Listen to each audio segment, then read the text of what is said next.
Hello बच्चों, देखिए आज हम आपको 11th क्लास फिजिक्स में गति के समीकरण गणितीय विधि से किस प्रकार निगमित करते हैं इसके बारे में चर्चा करेंगे। ठीक है, देखिए गति के जो समीकरण हैं उनको हम रेखीय गति के लिए निगमित कर रहे हैं। ठीक है, क्षैतिज गति में उनको निगमित कर रहे हैं। ओके, तो मान लीजिएगा कि कोई वस्तु है, प्रारंभिक वेग u से गतिशील है। वस्तु के वेग में समय के साथ एक समान रूप से परिवर्तन हो रहा है, मतलब उसमें त्वरण उत्पन्न हो रहा है, और कुछ समय बाद वस्तु स्मॉल t समय बाद अंतिम वेग स्मॉल v प्राप्त कर लेती है। ठीक है, चलिए मैं सबसे पहले वाले समीकरण का निगमन करता हूँ। गति का प्रथम समीकरण, गति का प्रथम समीकरण ये गणितीय विधि द्वारा निगमित कर रहे हैं। ठीक है, तो माना कोई वस्तु प्रारंभिक वेग स्मॉल u के अंतर्गत गतिशील है, एक समान त्वरण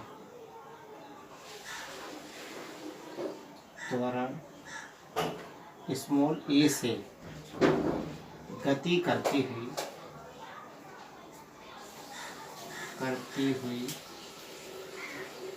स्मॉल t समय में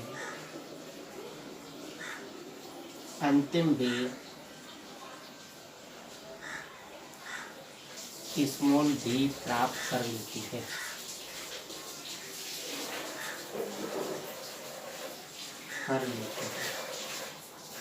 तब त्वरण बराबर क्या होता है, वेग में परिवर्तन बटे समय या समयांतर।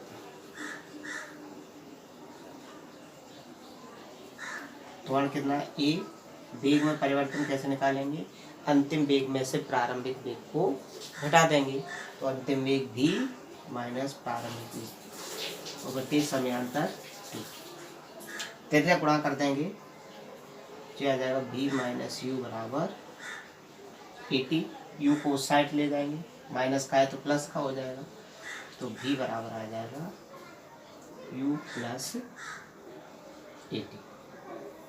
ये गति का प्रथम समीकरण है जो हमने गणितीय विधि से इसको प्रूव किया है। बहुत ही सिंपल है, आप इसको कर सकते हैं। ठीक है, चलिए अब गणितीय विधि से हम गति का द्वितीय समीकरण पढ़ेंगे। तो थ्योरी बिल्कुल लगभग ऐसी ही है, थोड़ा सा अंतर आ जाएगा क्योंकि द्वितीय समीकरण में s होता है। तो वस्तु देखिए प्रारंभिक वेग u से गतिशील है। ठीक है, एक समान त्वरण a से गति करती हुई स्मॉल t समय में s दूरी तय कर अंतिम वेग v प्राप्त कर लेती है। तो उसका वेग u से v होता है, तो उस बीच में जो समय लगता है वो t है। उस बीच में वस्तु ने जो दूरी कवर की है वो s है, दूरी या विस्थापन। ठीक है, तो द्वितीय समीकरण का निगमन, गति के द्वितीय समीकरण का निगमन। ठीक है, जो भी हम गणितीय विधि से करें, बिल्कुल थ्योरी वैसी ही है। माना कोई वस्तु प्रारंभिक वेग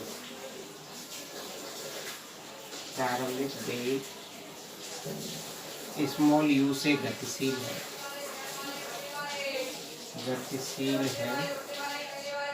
एक समान त्वरण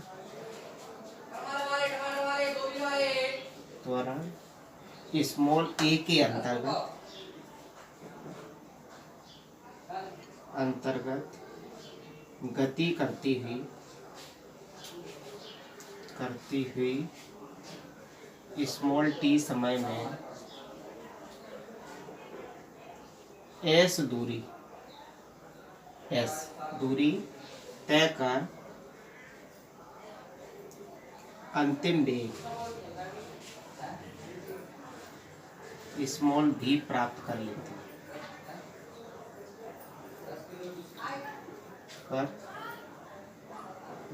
है। ठीक है, तब औसत वेग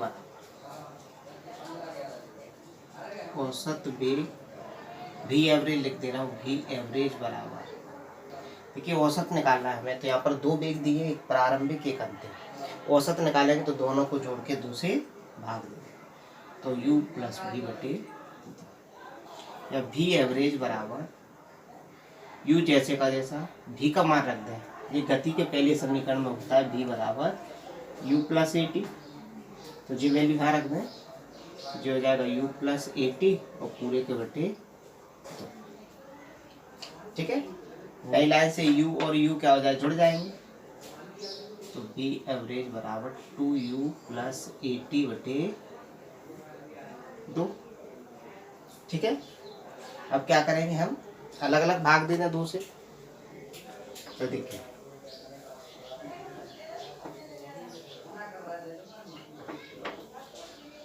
मैं अलग अलग भाग दूंगा तो दिया जाएगा v एवरेज बराबर 2u अपॉन 2 और प्लस 80 अपॉन 2 से 2, तो v एवरेज बराबर आ जाएगा u प्लस 1 अपॉन 2 80। इसको समीकरण नंबर, ठीक है। परंतु औसत वेग की एक डेफिनेशन होती है, परंतु औसत वेग बराबर होता है कुल विस्थापन बटे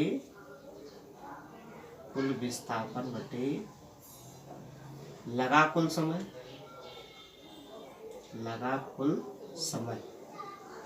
ठीक है, औसत वेग वही v एवरेज बराबर कुल विस्थापन कितना हुआ s और लगा समय t, तृतीय गुणा कर दें, v average into t।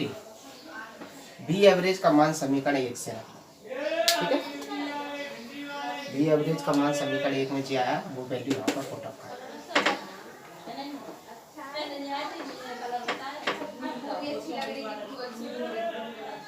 v average का मान समीकरण 1 से रखने पर, तो क्या आ जाएगा, 1 से रखेंगे तो s बराबर u प्लस 1/2 80, ये v एवरेज का मान है, t जैसे t का अंदर गुणा कर दें, तो s बराबर आ जाएगा ut प्लस के 1/2 80। ये t का मैंने अंदर इसमें मल्टीप्लाई कर दिया। ठीक है, तो इस तरह हमारा जी गति का द्वितीय समीकरण कंप्लीट होता है। ओके, अब क्या करेंगे, हम गति का तृतीय समीकरण, गति का तृतीय समीकरण।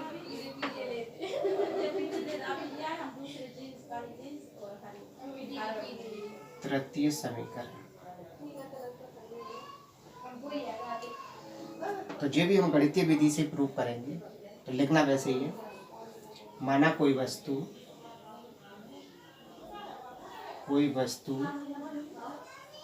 प्रारंभिक वेग स्मॉल u से गतिशील है, एक समान त्वरण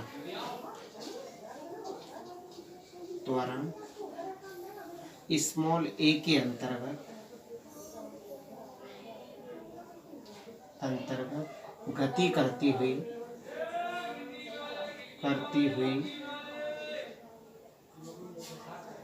स्मॉल t समय में s दूरी तय कर अंतिम वेग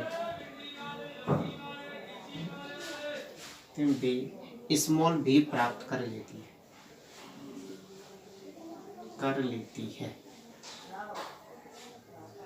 तब गति के प्रथम समीकरण से,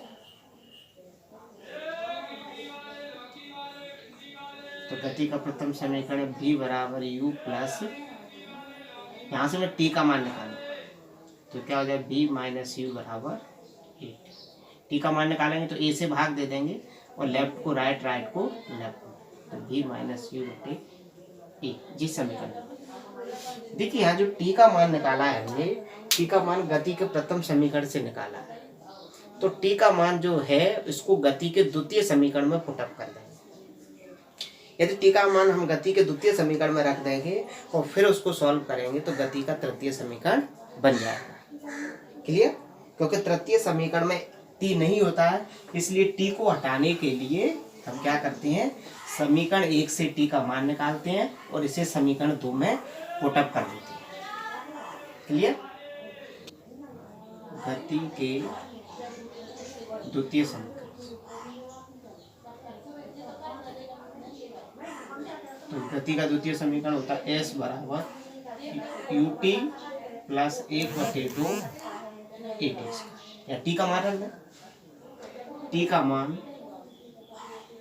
समीकरण 1 से रखने पर, 1 से रखेंगे तो क्या आ जाएगा, s बराबर u, t की वैल्यू v माइनस यू बटे a प्लस 1/2 जैसे का a जैसे का जैसे, t की वैल्यू v माइनस यू बटे, t पे बढ़ गया तो वैल्यू को कर दूंगा, s बराबर u का अंदर गुणा कर दें तो u v माइनस के यू स्क्वायर बटे a। क्लियर? प्लस ये जैसे का जैसा, ये अलग अलग स्क्वायर करना है तो v माइनस यू का होल स्क्वायर को बटे a स्क्वायर, एक ए से जो बचा है उसको लिख दीजिएगा, तो s बराबर u v minus u square बटे ए प्लस ये 2 का गुणा हो जाएगा तो v माइनस यू का होल स्क्वायर अपॉन 2। ठीक है? देखिए 2a एलसीएम आ जाएगा यहाँ पर, तो मैं एलसीएम ले रहा हूँ,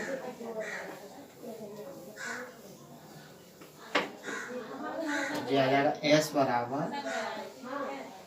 2a एलसीएम आ गया।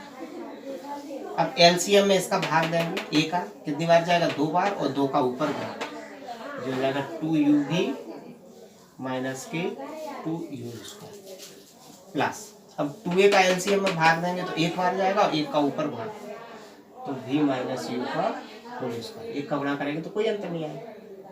देखिए s बराबर 2a जैसे का जैसा, जी यहाँ से यहाँ तक जैसे का जैसा, 2uv माइनस के 2u स्क्वायर प्लस इसको a माइनस बी के होल स्क्वायर से खोल दीजिए। ठीक है? तो क्या होता है, a square plus b square और माइनस के 2ab, तो या तो u भी लिख दो या भी u लिख दो, बात है। क्लियर? देखिए जी माइनस का 2uv और प्लस का 2uv ये कैंसिल हो जाएगा, तो s बराबर ये माइनस के 2u स्क्वायर और ये प्लस के u स्क्वायर, कितना बचेगा, माइनस के u स्क्वायर और प्लस के जो v स्क्वायर जैसे का जैसा अपॉन 2। तेरे गुणा कर दूं तो minus u square plus v square बराबर 2as, v को सॉरी u को उधर ले जाओ तो माइनस का प्लस का हो जाएगा, तो v स्क्वायर बराबर यू स्क्वायर प्लस के 2as। ये गति का तृतीय समीकरण है जो हमने। क्लियर? गति का प्रथम समीकरण हम त्वरण से ज्ञात करते हैं, गति का द्वितीय समीकरण में हम प्रथम समीकरण का यूज करते हैं, और गति के तृतीय समीकरण में गति के प्रथम समीकरण और द्वितीय समीकरण दोनों का उपयोग करके ज्ञात करते हैं। ठीक है? आपको कोई दिक्कत इसमें, मुझे लगता है समझ में आया होगा। यदि फिर भी कोई दिक्कत है तो कमेंट करके बताएं, चैनल को लाइक करें, शेयर करें और सब्सक्राइब करें। Thank you.